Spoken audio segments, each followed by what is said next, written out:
Assalamualaikum warahmatullahi wabarakatuh. Perkenalkan nama saya Mega Fitria Ayu Hetinasari dengan NIM 811141902 dari Rombel 2. Di sini saya akan menyampaikan salah satu dari materi hukum internasional pada hari Rabu jam 7 pagi sampai dengan jam 10 pagi.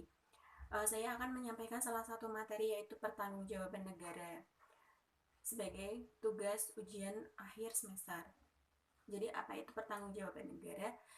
Jadi menurut saya pertanggungjawaban itu kewajiban memberikan jawaban yang merupakan perhitungan atas suatu hal yang terjadi dan kewajiban untuk memberikan pemulihan atas kerugian yang mungkin ditimbulkannya seperti itu.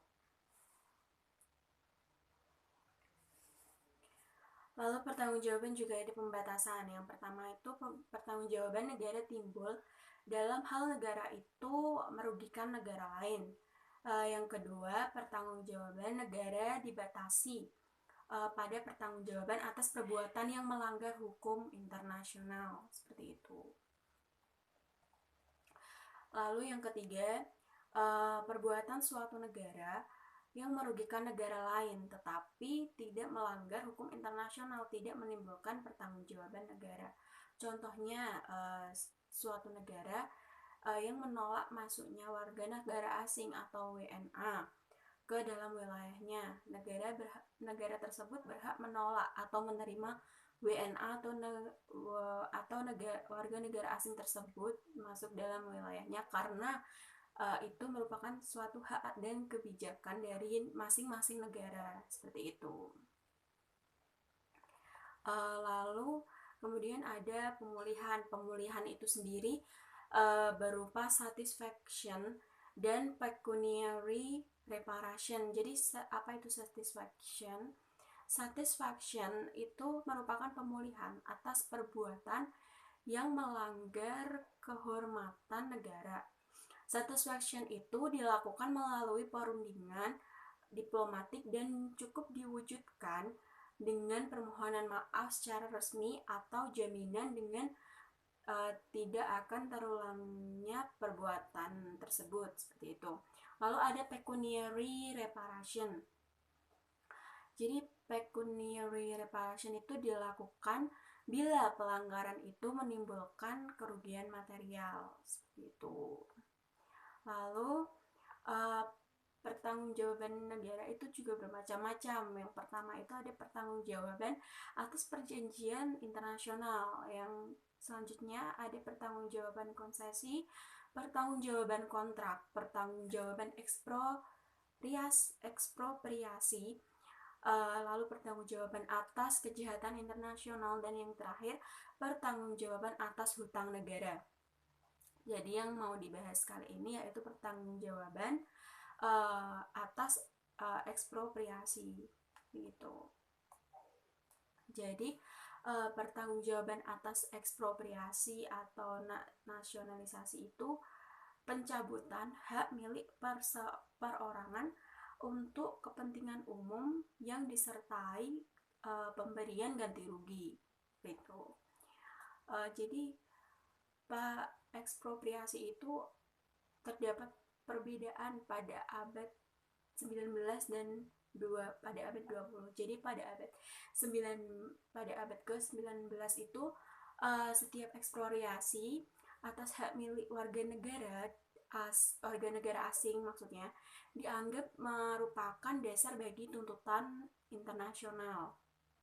Lalu sejak abad 20, ekspropriasi ini atas hak milik asing untuk kepentingan umum tidak lagi dianggap dengan hukum internasional bila dilakukan sesuai dengan pengumuman politik dalam negara tersebut dan dilakukan tanpa pembedaan antara warga negara tersebut dan negara asing seperti itu. Lalu apa sih kewajiban negara yang melakukan ekspropriasi itu? Jadi ekspropriasi yang melanggar hukum internasional atau kewajiban suatu negara yang melakukan ekspropriasi itu yang melanggar ekspropriasi Jadi kewajiban negara yang melakukan ekspropriasi itu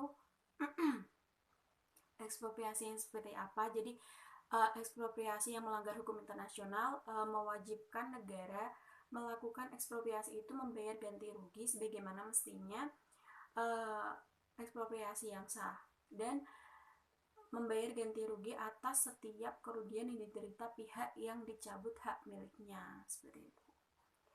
Lalu sahnya tindakan ekspropriasi itu, yang pertama, tindakan tersebut dilaksanakan untuk kepentingan umum sehubungan dengan kebutuhan dalam negeri tersebut.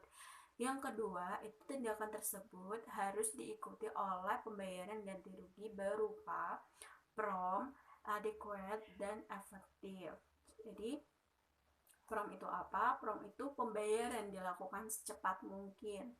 Dan adequate itu jumlah ganti rugi yang memadai dalam arti mempunyai nilai yang sama dengan usahanya pada waktu ekspropriasi, ditambah dengan bunganya sampai dengan keputusan pengadilan dikeluarkan, seperti itu.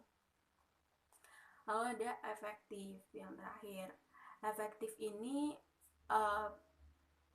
sebagaimana pihak yang menerima pembayaran tersebut harus dapat memanfaatkannya, seperti itu.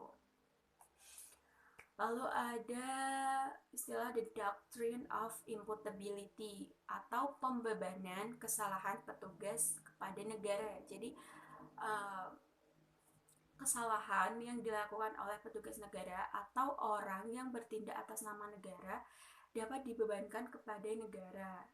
Berdasarkan pembebanan itu, kesalahan yang dilakukan oleh petugas tersebut menimbulkan pertanggungjawaban negaranya. Jadi seorang petugas negara itu apabila melakukan kesalahan atas nama negaranya, berarti negara tersebut wajib menanggung kesalahan tersebut, begitu. Lalu ada pembatasan. Jadi tidak setiap kesalahan petugas negara dapat membebani pertanggungjawaban negara. Pembebanan itu terjadi apabila pertama, perbuatan yang dilakukan oleh petugas negara itu merupakan pelanggaran atas kewajiban yang ditetapkan hukum internasional. Yaitu yang kedua, hukum internasional membebankan kejahatan itu kepada negaranya. Lalu ada pengutamaan pada hukum internasional. Jadi ada kemungkinan bahwa perbuatan itu tidak merupakan pelanggaran hukum nasional, tetapi merupakan pelanggaran hukum internasional, atau mungkin perbuatan itu tidak dapat dibebankan kepada negara menurut hukum nasional. Misalnya karena petugas itu melakukan perbuatan yang melampaui batas wewenangnya, tetapi menurut hukum internasional dapat dibebankan kepada negara tersebut. Dalam hal demikian, hukum internasional telah berlaku, seperti itu. Lalu ada pertanggungjawaban dan teori fault. Jadi teori fault itu artinya kesalahan. Jadi suatu perbuatan dikatakan mengandung fault atau kesalahan bila perbuatan itu dilakukan dengan sengaja, beritikat buruk, atau dengan kelalaian yang tidak dapat dibenarkan. Lalu ada istilah strict liability. Jadi strict liability itu pertanggungjawaban yang timbul tanpa memperhitungkan adanya fault. Jadi itu yang disebut strict liability. Lalu teori dan praktek hukum internasional tidak mensyaratkan adanya fault pada perbuatan alat perlengkapan negara yang bertentangan dengan hukum internasional yang dapat menimbulkan pertanggungjawaban negara. Dalam hal ini negara menjadi tanggung jawab tanpa adanya keharusan bagi pihak yang menuntut pertanggungjawaban itu untuk membuktikan adanya kesalahan pada negara tersebut, seperti itu. Baik, sekian penyampaian materi pertanggungjawaban negara dari saya. Apabila ada salah kata, mohon dimaafkan. Wassalamualaikum warahmatullahi wabarakatuh.